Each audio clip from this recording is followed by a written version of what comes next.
Исәнмесез, эфирда яңалыклар вакыты, студияда Лина Хәсәншина. Күреп торасыз, хәзер инде чиратта торалар безнең пенсионерларыбыз. Ознакайда компьютер томографиясы хезмәте ачылды. Я болел за команду «Новогодние эльфы». Әлмәттә мәктәп укучылары коррупцияга каршы квиз узды. Бу мәктәптә инде безнең бүгенге көндә укый 50 бала. Сарман районы авыл мәктәпләрендә укытучыларның үз традицияләре һәм эш алымнары. Бу һәм башка яңалыкларны мин һәм яңалыклар вакыты иҗат төркеме сөйләшәкбез.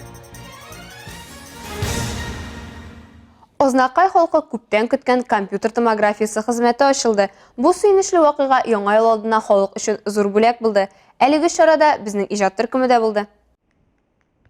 Аны ачуда район башлыгы Марсель Шайдуллин, җитәкчеләр, иҗтимагый оешма вәкилләре катнаштылар. 50 миллионнан артыграк ул акча бүленеп бирелде. Инвесторыбыз белән һәм шундый томограф алынды. Күреп торасыз, хәзер инде чиратта торалар безнең пенсионерларыбыз бик тә уңайсыз инде 2 ел сорыйлар һәр вакыт җыелыш вакытында да үзебезнең томограф кирәк дип, Аллага шөкер, шушы көн килеп җитте. Яңа ел алдында шундый зур бүләк үзебезнең Ознакайларга, безнекеләр инде Октябрьский, Бугульма, Лениногорский, Әлмәткә йөриләр, бик уңайсыз.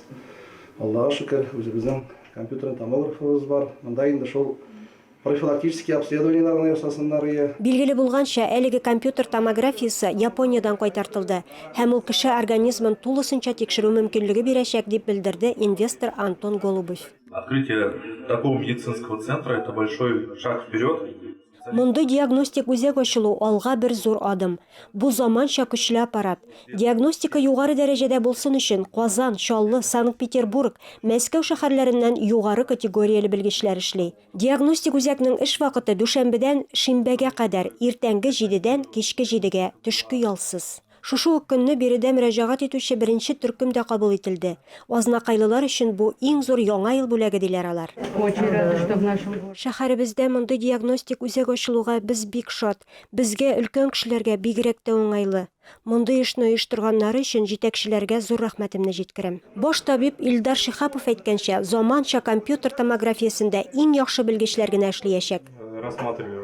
Бу безнең район өчен көтеп алынган куанычлы вакыйга. Төрле вариантларны карадык. Ниһаять, хыялыбыз тормышка ашты. Бу бүгенге көндә бик кирәкле алыштыргысыз аппарат. Алга таба инвесторлар белән теләктәшлек алып барырбыз дип өметләнәм. Киләчәктә районыбызда кан тамырлары үзәге ачу да планда бар. Әлеге бинаны ремонтлауда матди ярдәм күрсәткәне өчен Татнефть компаниясенә, шулай ук сәламәтлек министрлыгына, район җитәкчелегенә зур рәхмәтемне җиткерәм. Күптән көтелгән компьютер томографиясе ачылу Ознакайлылар өчен чыннан да мөһим вакыйга булды. Илмира Шарифуллина, Рөстәм Акбаров, яңалыклар вакыты, Луч, Әлмәт телекомпаниясе. Бүген коррупцияга каршы күп эш алып барыла. 2019 елда коррупцияга бәйле 7 җинаять эше буенча карар кабул ителгән. Узган ел Әлмәт шәһәр судында нибары 1 процесс кына каралган булса, быел исә ел башыннан коррупцион юнәлештәге 9 эш каралган. Ришвәтчелеккә бәйле эшләрне булдырмау максатында халыкның финанс грамоталыгын арттыру мөһим. Бу мәктәп эскәмиясеннән башланырга тиеш. Шушы көннәрдә Әлмәттә мәктәп укучылары өчен коррупцияга каршы квиз узды. Интеллектуаль уен халыкара коррупцияга каршы көрәш көненә багышланган иде. Толырак алдагы сюжетта. Играть мы будем во взрослые интеллектуальные игры. Обещаем, будет интересно всем. Яшүсмерләр клубында укучылар күңелсез лекциядә түгел, өлкәннәрнең интеллектуаль уенында очрашты. Алар коррупция белән бәйле сорауларга җаваплар эзләп, актуаль проблемалар турында сөйләштеләр. Насколько нам известно, коррупция – это дача взятки, получение взятки, это злоупотребление полномочиями, коммерческий подкуп, либо незаконное использование должностного положения. Уенда 4 команда катнашты, һәрберсендә 2 кеше. Сорауларны яшүсмерләр клубы педагоглары эшләде. Такие мероприятия нужны именно с детства, потому что Мондый чараларны балачактан ук үткәрергә кирәк, чөнки безнең киләчәк нәкъ менә балалардан тора. Бу чараны мәктәп укучылары өчен уздыруыбызга мин бик шат, чөнки алар балачактан ук коррупцияга каршы көрәшнең төп кагыйдәләрен беләчәкләр.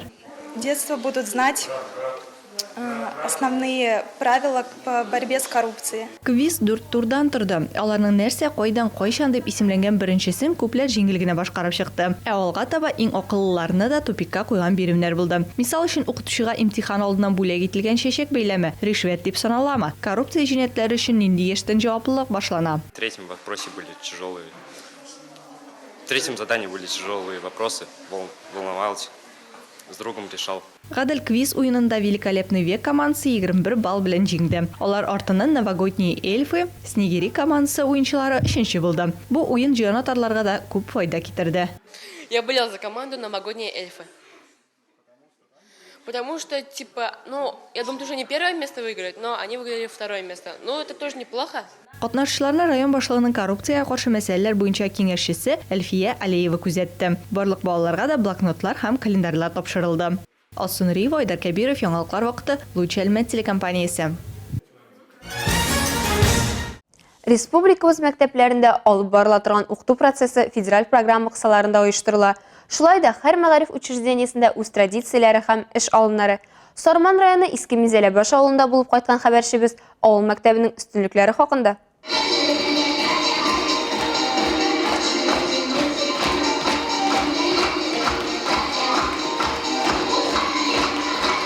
Иске Минзәләбаш мәктәбе бу көннәрдә башка уку йортларындагы кебек үк яңа ел мәшәкатьләре белән янып йөри. Бәйрәм әзерләү белән бер рәттән укучылар да, укытучылар да беренче яртыйлыкны тәмамлау белән мәшгуль. Бу мәктәптә инде безнең бүгенге көндә укый 50 бала, аның инде 25-е безнең төп мәктәп булса, 25-е безнең коррекцион класс балалары. 2018 елда мин директор булып эшкә кергәч, безнең инде шушы мәктәптә коррекцион класслар ачылды. Ул инде безнең җәлил балалары, безнең автобус белән киләләр, автобус белән китәләр. Шушында белем алалар. Сәламәтлекләре ягыннан мөмкинлекләре чикле балалар белән махсус белемле педагоглар эшли. Аларның төп максаты балаларны хәреф танырга һәм тормышка яраклашырга өйрәтү. Гади балалар белән бер бинада белем алу да бу мөмкинлекне тагын да якынайта, ди белгечләр. Пришла идея сразу сделать большой уголок. Хорошо, что наши учителя нас поддержали, и дети были рады нам помочь. Фойедагы шахмат почмагы да балаларның һәр кайсына туры килердәй. Шахмат шашки уеннарының фикер үсешенә булган уңай тәэсирен исәпкә алып, укучылар белән бергәләп әнә шундый проектны тормышка ашырганнар. Биредә балалар өстәлләр артына утырып та, идәндәге зур фигураларны йөртеп тә вакытларын файдалы уздыра. Сарман районы Иске Минзәләбаш авылы татарларда бердән-бер язучы фантаст булган Адлер Тимергалинның туган авылы. Ул биредә 1931 елның 1 гыйнварында дөньяга килде һәм 2013 елдан башлап әлеге мәктәп Адлер Тимергалинның исемен йөртә. Күренекле якташларының исемнәре мәктәптә ачылган төбәкне өйрәнү музеенда мәңгеләштерелгән. Биредә Адлер Тимергалинның да, Татарстанның атказанган артисты Илтүзәр Мөхәммәтгалиевның да үз почмагы бар. Әлбәттә, инде музейда авылның үткәненә караган күп санлы экспонатлар саклана. Бу ел Татнефть компаниясе грант программасына җиңү бәрабәренә музейда заманча стеллажлар барлыкка килде. Мондый байлык тере дәресләрдә актив кулланыла. Үзем тарих укыткачтан инде тарих дәресләрендә бик күп төшәбез. Әгәр дә тема туры килә торган була икән, анарсын телевизорда менә кинолар күрсәтәбез, төрле тарихи кинолар, Бөек Ватан сугышына башланган кинолар, шул ук электрон альбомнарны карыйбыз инде. Һәрбер дәрестә балалар менә бигрәк тәген коррекцион класслар төшәбезме дип торалар, аларга бик кызыксынып, бик кызык инде шунда төшеп карау дәрестә утырганнан шунда эшләү кызык. Радифа Нугманова, Вадим Тарасов, яңалыклар вакыты, Лучи Әлмәт телекомпаниясе. Әмнә калабызда яшәүче әзербайҗаннар яңа елны каршыларга әзер дә инде. Әлмәттәге Бирлек якташлар җәмгыяте якшәмбе мәктәпләрендә укучы балалар белән очрашып, тарихи ватаннарына кайтып килделәр. Это сладости для детей на Новый год.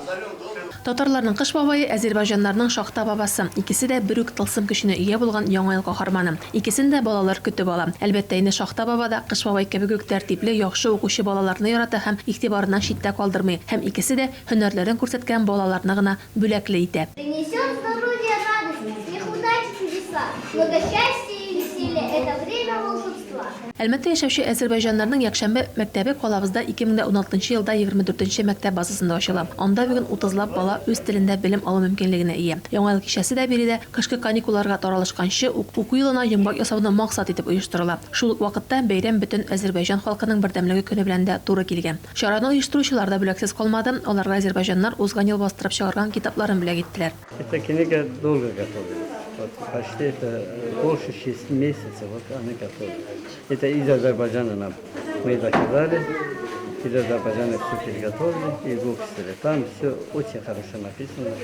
Во время Отечественной войны азербайджанский народ, азербайджанский сет как поддержал, как помогал, какую роль играл. Узы баручы елда Татарстан халыклар ассамблеясы һәм район мәгариф идарәсе уртак проект башлап җибәрә һәр милли җәмгыять якшәмбе мәктәбендә. Быел Азербайҗаннар кебек үз телләрендә таҗик һәм үзбәк балалары да белем алу мөмкинлегенә ия. Аларның дәресләре 21 һәм 13 мәктәп базасында уза. Бүген әлбәттә Азербайҗан, таҗик, үзбәк диаспоралары иң зурлары санала. Аларның һәрберсе 300 кешене берләштерә, әрмән диаспорасында исә 76 кеше исәпләнә. Радифа Нагманова, Тимур Туманов, яңалыклар вакыты, Луч Әлмәт телекомпаниясе. Яңа елга кадәр санаулы көннәр калып бара. Туганнарың, дусларың һәм хезмәттәшләрең өчен бүләкләр турында уйларга вакыт. Сезнең аралашу даирәгез бик зур һәм һәркемнең бүләк итү мөмкинлеге юк икән, бу очракта яшерен Санта уены ярдәмгә киләчәк. Әлмәт Луч телекомпаниясе дә бу күңелле яңа ел уенын уйнарга булды. Впервые у нас в телекомпании проводится. Это, так сказать, подарок от тайного Санты. Ну, я думаю, все это дело у нас замутила, по-другому не сказать, Лариса Юрьевна, с помощью коллектива. Күпләр бу идеяны бик теләп кабул иттеләр. Кагаз белән исемнәр барланды, бәя диапазоны билгеләнде һәм иң кызыгы башланды. Һәркем бу кешегә нәрсә бүләк итәргә дип уйлый башлады. Яшерен Санта ул аноним бүләкләр алмашу Раштуа тантанасы. Бу гадәт АКШта туа. Шулай ук Канадада һәм Бөекбританияда Яшерен Санта исеме астында һәм кайбер башка илләрендә Крис Киндл исеме астында билгеле. Этого человека я знаю уже. Она очень открытая, яркая, спортивная, красивая, энергичная женщина, девушка. Уен процессы кызыграк булсын өчен бүләк бирүче башта бу кеше турында бераз үз фикерен сөйли, ә калган катнашучылар ул кемне тасвирлаганын белеп җавап бирәләр. В любой трудной жизненной ситуации человек впускает в себя вопросы других людей, помогает в их решении. Бу безнең коллективның тагын да бердәмләшүенә, бер-беребезне яхшырак белүгә китерде. Хезмәттәшләребез көтелмәгән бүләкләр алып, вакытларын күңелле үткәрделәр. Вот я хочу пожелать этому человеку лишь творческих успехов и чтобы в новом году все было на высшем уровне. Яңа ел җиткәнчегә әз вакыт калды. Шуңа күрә сез инде хәзер үк үз коллегаларыгыз һәм якыннарыгыз арасында Яшерен Санта кебек матур уен оештыру белән шөгыльләнә аласыз. Безнең тәҗрибә бүләкне алу гына түгел, бүләк итүдә күңелле икәнен дәлилләде. Алсынурия, Айдар Кәбиров, яңалыклар вакыты, Луч Әлмәт телекомпаниясе.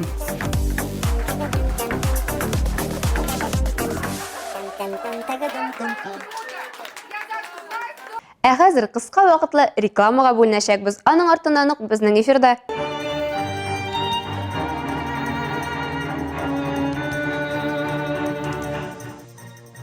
Татнефть спорт комплексында спорт акробатикасы буенча район беренчелеге. С тех пор, во-первых, мы одного возраста, с тех пор мы начали дружить. Әлмәттә Камил Вадигуллин истәлегенә грек-рим көрәше буенча турнир.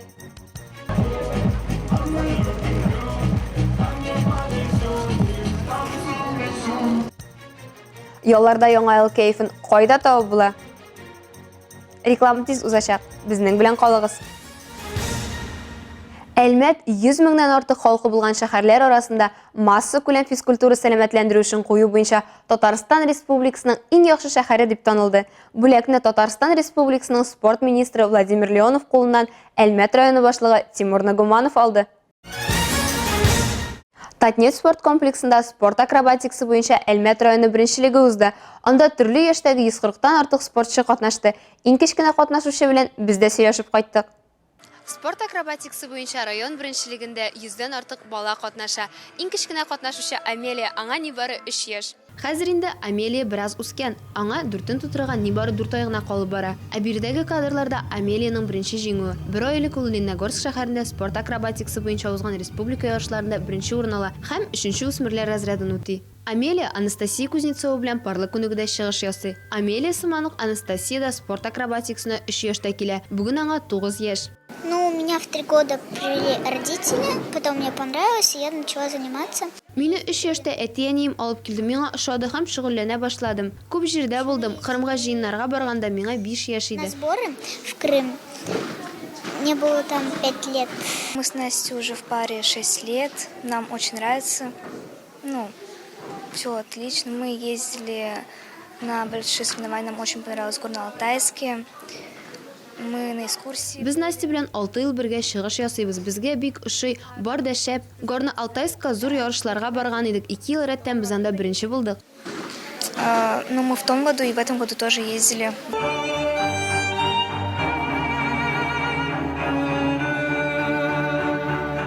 Алты ел шөгыльләнүче кызларны да, 11 ел шөгыльләнүчеләрне дә сыгылмалык, матурлык кызыксындыру һәм беренче үсмерләр разряды берләштерә. Әлмәттә узган Әлмәт районы беренчелегендә 147 спортчы ярышты. Араларында 3нче разрядтан башлап спорт мастер кандидатларына кадәр бар иде. Барлыгы 50 комплект медаль уйнатылды. Ярыш нәтиҗәләре буенча Әлмәтнең җыелма командасы формалашты.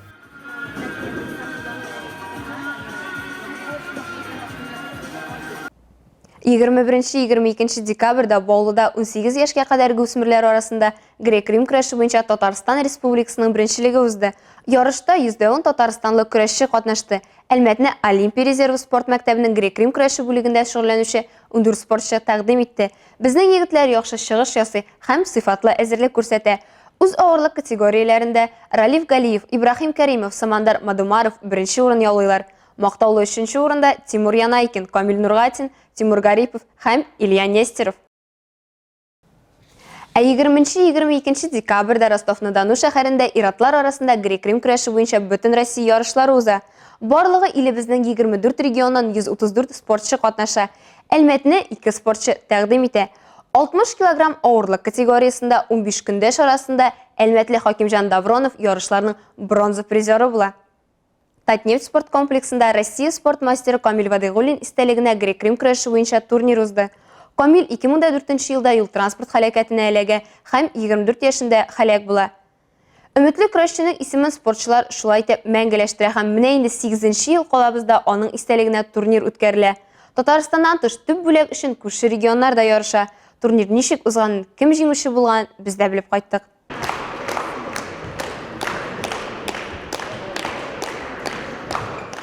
Россияның спорт мастеры Камил Вадыйгуллин истәлегенә багышланган турнирның ачу тантанасында грек-рим көрәше буенча Туше Федерациясе президенты Николай Богданчиков уңышлар теләде. Здравствуйте, товарищи борцы! Молодцы! Әлмәттә Камил Вадыйгуллин истәлегенә турнир 8нче ел рәттән уза. Аны дуслары истәлегенә Михаил һәм Денис Кобин үткәрә. С тех пор, во-первых, мы одного возраста, с тех пор мы начали дружить. Без 6 яшьтә көрәш залына килгәч таныштык. Шуннан бирле дус булдык, бергә спорт белән шөгыльләндек, күңел ачтык. 19 ел дуслар булдык. Вместе веселиться, вместе отдыхать, соответственно. Ну и так вот судьба нас свела. 2014 елда ярышларда балалар гына катнаша. Вакыт узу белән катнашучылар саны арта. Бүген Татарстан, Башкортстан, Удмуртия, Самара спортчылары җыелды. Замысел этого турнира был... Турнирның асылы көрәшне популяр итү генә түгел, иратлар дуслыгын ассызыклау. Шуңа күрә турнирның кагыйдәләре гадәти спортчыга каршы спортчы көрәшүдән аерыла. Отличается от общепризнанных правил, где борется спортсмен со спортсменом. Үсмерләр 32-дән 62 килограммга кадәр 9 авырлык категориясендә чыгыш ясый. Очрашу командага каршы команда көрәшеннән гыйбарәт. Ярышларда 2007-2008 елга 8 команда катнашты. Республикабыздан Әлмәт, Лениногорск, Бөгелмә, Яшелүзән ярышчылы көрәшчеләре яклады. Грек-рим заинтересовала своей красотой, тем, что более чисто борьба. Миңа грек-рим көрәше матурлыгы, көрәш чисталыгы белән ошый. Аяктан, 2 кул белән муеннан тотырга ярамый. Мине бу кызыксындырды. 4нче ел шөгыльләнәм. Монда мин беренче тапкыр булай Октябрьский урысуда чыгыш ясадым. Но я выступал на очень многих соревнованиях в Октябрьске, в Урусу и так далее. Мин көрәштә 7 ел. Минем 2нче разряд. Көрәшә без 3нче ел. Теге 2 ел без көрәштек. Төрлек беренчеләр Беренче булдык. Соревнования безгә бик ошый. Притом соревнования в родном городе. Әлмәтне Олимпия резервы спорт мәктәбе тәкъдим итә. 14 яшьлек Ралиф Галиев көрәштә 9 ел. Егет спорт мастеры кандидатын алырга әзерләнә. Декабрь дәвамында 3 җиңү яулаган. Соңгысы 22 декабрь көнне Татарстан Республикасының беренчелегендә алган 1нче урын. Ралиф сүзләренчә, әлеге турнирда җиңү спортчылар өчен гадәти. Әлмәт командасы турнир тарихында бер генә тапкыр көмеш призер була. Калган елларда 1нче урын иясе. Мы сейчас серию побед делаем из... Без бу турнирда җиңүләр сериясе ясыйбыз. Үзебезнең шәһәрдә узгач көрәшү дә җиңелрәк. Дома чем бороться. За этого мы уже выиграли около 4 раз за 4 года. Төп приз кубоктан тыш җиңүгә омтылыш өчен, иң яхшы техника өчен, иң яхшы хөкемдар дигән айрым бүләкләр дә әзерләнгән иде. Быел да гадәт бозылмады. Беренче урында Татарстан Республикасының җыелма командасы һәм аның составында Әлмәтнең Олимпия резервы спорт мәктәбенең 4 көрәшчесе. Турнирның көмеш нәтиҗәсе Удмуртия командасында. Октябрьский шәһәреннән килгән спортчылар мактаулы 3нче урында. Һәр җомга ялларны күңелле, кызыклы һәм файдалы итеп үткәрергә менә дигән мөмкинлек. Чөнки нәкъ менә җомга без ялларга план кора башлыйбыз. Ә кемнәрнең планнары юк, аларны кичен Әлмәт урамнарына чакырабыз. Моның сәбәбе киләсе сюжетта. Шимбә көнне Каракүз скверында чыршы бәйрәме ачыла. 16 сәгатьтән 18 сәгатькә кадәр концерт программасы башланачак. Җиңел канатлар театры труппасы тамашачылары өчен үзенең яңа Трольбург спектаклен күрсәтәчәк. Шул ук көнне Түбән Мактаманың мәдәният йорты каршында кышкы уеннар узачак. Көндезге уында шәһәр халкын һәм кунакларын пляж зонасында кар бабайлар ясау флешмобына көтеп калалар. Әлмәт иң күп кар бабай ясап Гиннеслар рекорды китабына керергә ниятли. Шәһәрнең төп чыршысы якшәмбе көнне ачыла. Яңа ел гаилә бәйрәме исеменә астындагы программа 16 сәгатьтә Нефтчеләр мәйданында башлана. Шунда ук кышкы мәдәни мөхит программасы кысаларында TikTok елка планлаштырыла. Ә үзе баручы елның төп вакыйгасы алдыннан Әлмәтләрне коймак ярышына чакыралар. Анда коймак йөгереше фестивале узачак һәм шуннан Яшел фитнес проектының кышкы сезоны ачылачак. Шәһәр халкын һәм кунакларын коймак йөгереше, күңелле эстафеталар һәм Яшел фитнестан тренировкалар көтә. Фестивальдә катнашу өчен экраннарыгызда күрсәтелгән сайтта теркәлергә кирәк. Һәм 25 декабрь көнне 16 сәгатьтә Нефтче мәдәният сарае мәйданында җиңү теләге белән килергә кирәк. Конкурста 14 яшьтән барлык теләүчеләр катнаша ала. Приз фонды 50 000 сум. Сәламәтлек паркына килүчеләр карлы кичәгә эләгә алачак. Кыш бабай резиденциясендә мастер-класслар да булачак. Гадел хөкем йорты каршындагы скверда шулай ук күңел ачу программасы оештырыла. Ленин мәйданы якшәмбе кичендә Теләкләр мәйданына әвереләчәк. Яшьлек скверында да компетенция үзәгендә дә чыршы ачылу шулай ук якшәмбе узачак. Алия Байрамалова, яңалыклар вакыты, Луч, Әлмәт телекомпаниясе. Бу сезгә җиткерәсе соңгы мәгълүматыбыз иде. Мин Динә Хәсән, һәм монтаж операторы Алия Байрамалова сезнең белән сау булашабыз. Исән-имин булыйк.